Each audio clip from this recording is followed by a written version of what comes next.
बिस्मिल्लाहिर्रहमानिर्रहीम। मुअज़्ज़ज़ असातिज़ा किराम, अस्सलाम वालेकुम। गौर पब्लिशर्स की जानिब से खुश आमदीद।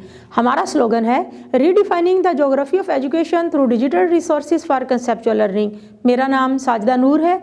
आज के इस वीडियो लेक्चर में हम गोहर निदाए उर्दू जमात हफ्तुम के सबक नंबर 21 इशारों की ज़ुबान को शुरू करेंगे। तो आइए चलते हैं हासिलाते ताल्लुम की जानिब। मुअज़्ज़ज़ असातिज़ा किराम, इस सबक की तकमील के बाद तलबा इस काबिल हो जाएंगे कि वो ज़राए इब्लाग, ख़बरों, ड्रामों और फ़ीचरों में उठाए गए इखलाकी, मुआशी और माशरती या सकाफ़ती नकात सुनकर तज्ज़िया कर सकें। बच्चे ज़राए इब्लाग इस्तेमाल करते हुए कहानियाँ पढ़ते हैं, ड्रामे देखते हैं, फ़ीचर्स भी पढ़ते हैं।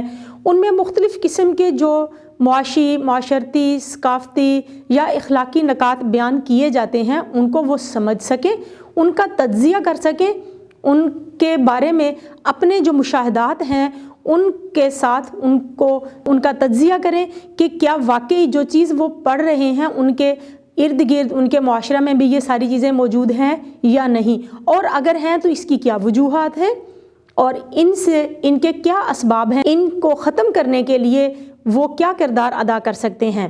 जब बच्चे इस सतह पर सोचेंगे तो उनसे हम ये उम्मीद रख सकते हैं कि आने वाले दिनों में वो ज़िम्मेदार शहरी बनेंगे। अपनी जमात के मायार के मुताबिक किसी भी नज़म और नसर पारे को दुरुस्त तलफ़्फ़ुज़, आहंग, हरकत व सकनात के साथ बयान कर सकें। अब यहाँ सिर्फ बच्चों ने अपनी जमात के मायार के मुताबिक किसी भी इबारत को, वो नज़म की शक्ल में भी हो सकती है, वो नसर की शक्ल में भी हो सकती है, उसको सिर्फ पढ़ना नहीं है बल्कि उसको पढ़ के उसको समझना है, उसका मफ़हूम समझते हुए उस नसर पारे को या उस नज़म को अपने अल्फाज में दुरुस्त तलफ़्फ़ुज़ के साथ, दुरुस्त हरकत व सकनात के साथ तसलसल कायम रखते हुए उसको बयान भी करना है।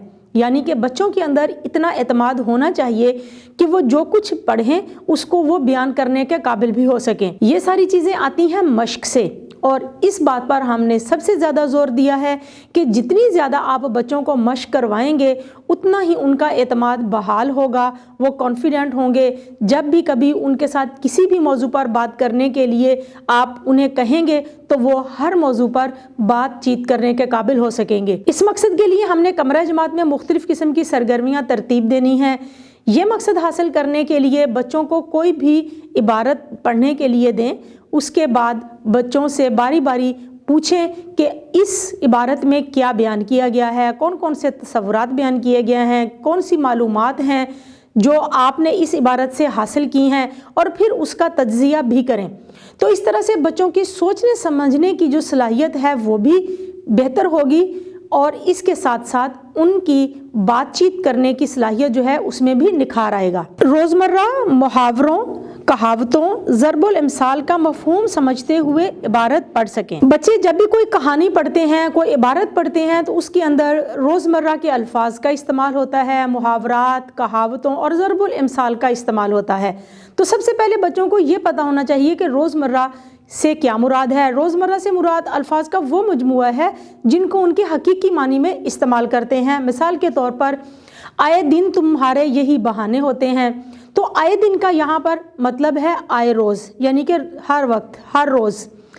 लेकिन मुहावरा जो है वो गैर हकीकी मानों में इस्तेमाल किया जाता है। मिसाल के तौर पर अगर हम इबारत में एक लफ्ज़ मुहावरा इस्तेमाल करें कि सर आँखों पर बिठाना, तो इसका मतलब होता है इज़्ज़त देना। और यहाँ पर हम देख रहे हैं कि मुहावरे को उसके गैर हकीकी मानी में इस्तेमाल किया गया है। इसी तरह से कहावतें और ज़रबुल इमसाल होते हैं, ये वो जुमले होते हैं जिनको अहले ज़ुबान अपनी ज़ुबान में इस्तेमाल करते हैं, और ये वक्त के साथ साथ होने वाले तजर्बात से हासिल किए गए नताइज की बिना पर मुरतब किए गए होते हैं। और इनको कहावत, हम उर्दू में कहावत कहते हैं और अरबी में इनको ज़रबुल इमसाल भी कहते हैं। तो ज़रबुल इमसाल और कहावतों का भी मानी समझते हुए, मफ़हूम समझते हुए इबारत को पढ़ें और उस इबारत को समझ सकें। इस मकसद के लिए ऐसी इबारतों को तरतीब दें, ऐसी इबारतें बच्चों को पढ़ने के लिए दें जिनमें रोज़मर्रा, मुहावरा, कहावत या ज़रबुल इमसाल का इस्तेमाल हो, और फिर बच्चों से उनके मानी जो है जिस तरह से इबारत में इस्तेमाल हुए हैं वो पूछें। जितनी ज़्यादा मश्क करवाएंगे उतना ही बच्चों का ताल्लुम पुख्ता होगा। इस तरह से वो इस काबिल हो जाएंगे कि वो जब कभी अपनी किताब से हटकर भी कोई कहानी पढ़ें, कोई मैगज़ीन में से कुछ کوئی فیچر یا کوئی کالم وغیرہ پڑھیں تو اس کے اندر اگر کوئی محاورہ روزمرہ یا کہاوت استعمال کی گئی ہو تو وہ اس کو سمجھ سکیں۔ کم از کم 175 الفاظ پر مشتمل تبصرہ لکھ سکیں۔ تبصرہ لکھنے کے لیے ضروری ہے کہ بچوں کے پاس ذخیرہ الفاظ ہونے کے ساتھ ساتھ انہیں لکھنے کا فن بھی آتا ہو، یعنی وہ ایک تسلسل برقرار رکھتے ہوئے جملوں کو آپس میں ضبط کے ساتھ بیان کر سکیں۔ جب بھی کوئی چیز پڑھیں تو اس کے بارے میں اپنے خیالات کا اظہار کرنا تبصرہ کہلاتا ہے۔ مثال کے طور پر ہم بچوں کو عبارت دیتے ہیں، آج کے دور میں جو ہم جن مسائل کا سامنا کر رہے ہیں ان میں سب سے زیادہ آلودگی کا سامنا ہے، تو آلودگی کے بارے میں جب ہم کوئی عبارت پڑھیں تو بچوں کو لکھنے کے لیے دیں کہ آپ کا اس بارے میں کیا خیال ہے، آپ نے یہ عبارت پڑھی، اس میں آلودگی کے بارے میں بات کی گئی ہے، آپ کا اس بارے میں کیا خیال ہے۔ تو بچے اس کے بارے میں جب اپنے خیالات لکھ کر بیان کریں گے تو یہ تبصرہ ہے۔ کم از کم 175 الفاظ پر مشتمل یہ ہونا چاہیے، اور یہ اسی وقت ممکن ہے جب ہم بچوں کی بار بار مشق کروائیں گے۔ کم از کم 100 الفاظ پر مشتمل عبارت کی تلخیص لکھ سکیں۔ تلخیص مختصر لکھنے کو کہتے ہیں، یعنی کہ خلاصہ لکھنا۔ سب سے پہلے بچوں کو یہ بتائیں کہ تلخیص لکھنے کے اصول کیا ہوتے ہیں۔ تلخیص لکھتے ہوئے جو اہم نکات ہوتے ہیں ان کو غیر اہم جملے اور غیر اہم الفاظ کو ختم کر کے، حذف کر کے اہم چیزیں جو ہیں ان کو لکھنا تلخیص کہلاتا ہے۔ تلخیص آپ یوں سمجھ لیں کہ تشریح کا متضاد ہے۔ کسی بھی عبارت کا 1/3 حصہ ہوتا ہے تلخیص، اپنی طرف سے اس میں کوئی ایڈیشن یا اضافہ نہیں کرتے۔ اگر عبارت کے اندر کوئی ضرب الامثال یا محاورات کا استعمال کیا گیا ہے تو تلخیص کرتے ہوئے ان کو استعمال نہیں کرتے، بلکہ تلخیص اپنے الفاظ میں، آسان الفاظ میں کی جاتی ہے۔ جو اس کے اندر اہم چیزیں ہوتی ہیں ان کو اپنے الفاظ میں بیان کیا جاتا ہے۔ تو جب بچوں کو آپ مختلف عبارات دیں گے، ان کی تلخیص کروائیں گے تو وہ پھر اس قابل ہو جائیں گے کہ کوئی بھی عبارت ان کو اگر دے دی جائے تو وہ اس کی تلخیص کر لیں۔ تلخیص کرنا بہت اہم سوال ہے۔ اگر ہم امتحانی نقطہ نظر سے دیکھیں تو بورڈ کے امتحان تک ہر لیول پر تلخیص کا سوال ضرور ہوتا ہے، تو اس لیے تلخیص کی جتنی زیادہ آپ مشق کروائیں گے اتنے ہی اچھے انداز میں بچے کسی بھی عبارت کی تلخیص کرنے کے قابل ہو جائیں گے۔ واحد جمع عربی قواعد کے مطابق پہچان اور استعمال کر سکیں۔ واحد کے جمع بنانا عربی قواعد کے مطابق کچھ اس طرح سے ہے کہ کسی بھی لفظ کے آخر میں کچھ لفظوں کا اضافہ کرنے سے جو جمع بن جاتی ہے وہ عربی قواعد کے مطابق جمع کہلاتی ہے۔ اب واحد سے جمع بنانا بچوں کے لیے تھوڑا آسان ہوتا ہے، لیکن ان کو جملوں میں استعمال کرنا تھوڑا مشکل ہو جاتا ہے، کیونکہ جب بچے جملے میں استعمال کرتے ہیں تو پھر اسماء اگر واحد ہیں تو ان کے افعال بھی واحد ہوں گے، اسی طرح سے اگر اسماء جمع ہیں تو ان کے افعال بھی جمع ہوں گے۔ تو یہاں پر جب بچے ان واحد اور جمع کو جملوں میں استعمال کرتے ہیں تو یہاں غلطی کر جاتے ہیں۔ اس غلطی سے کیسے ہم نے بچوں کو بچانا ہے؟ زیادہ سے زیادہ مشق کروا کر۔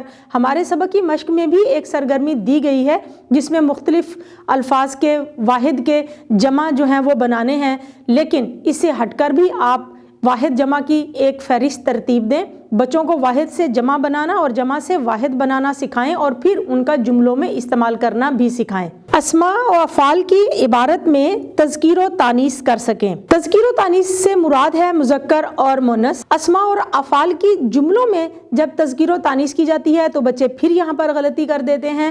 تو بچوں کو جتنی زیادہ ہم مشق کروائیں گے اتنا ہی زیادہ وہ اچھے انداز میں قواعد کو سیکھیں گے۔ ہمارے سبق کی مشق میں بھی یہ سرگرمی دی گئی ہے، لیکن میں پھر ایک مرتبہ یہ بات کہوں گی کہ جتنی زیادہ سرگرمیاں آپ اپنی طرف سے بچوں کو دیں گے، جتنا زیادہ ان کو مشق کروائیں گے اتنا ہی ان کا تعلم پختہ ہوگا، اتنے ہی وہ اچھے انداز میں افعال کی، اسماء کی تذکیر و تانیث کرنے کے قابل ہو سکیں گے۔ معزز اساتذہ کرام، امید ہے کہ آپ کو آج کا یہ ویڈیو لیکچر بہت اچھا لگا ہوگا۔ آپ کی مدد کے لیے ہماری ویب سائٹ www.goharpublishers.com پر بھی model papers, scheme of studies, lesson plans دیے گئے ہیں، آپ وہاں سے بھی مدد لے سکتے ہیں۔ انشاءاللہ اگلی ویڈیو میں اگلے لیکچر کے ساتھ پھر ملیں گے، تب تک کے لیے اللہ حافظ۔